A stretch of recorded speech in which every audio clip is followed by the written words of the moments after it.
ресейден бөлінбеген автономиялық мемлекет боламыз дедік. Бірақ өзіңіз де көріп, біліп отырсыз. Кеңес үкіметі дінімізді апиын деді. Тілімізді де кесуді көздеп отыр. Ата-бабадан қалған салтымыз бен дәстүрімізді ол жоғалтып алдық. Енді адамдығымыз бен көзқарасымызға да балта шапқысы келеді. Бұл нағыз бодандық емес пе? Ахмет аға дұрыс айтып отыр. Азат болуды көздегенімізбен ойымыздың жүзеге асуына жол берер емес. Жақсы, ресеймен бірге болайық.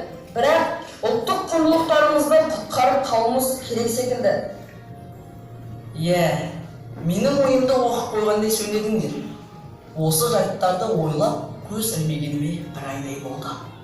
Алашорданың ата заңын қайта қарастырдым. Бір-екі кісілермен ойластым да. Тек өзімізге өзіміз орғазып алмасақ болғаны. Тағы да ұлтшыл деп айыптап, бізді жауып тастайтын болса, қазақтың көрген күні қараң болады. Айналдырған 100-ге жетер жетпес адамымыз. Қазақтың сөзін сөйлер адам қалмаса, болашағымызға балта шабылуы мүмкін. Сол жағында қарастыру керек. Қорқақтаймыз деп артқа шегіне алмаймыз. Біз сіздің соңыңыздан ергенбіз. Әлі де қалар ойымыз жоқ. Біргеміз сізбен Әлеке.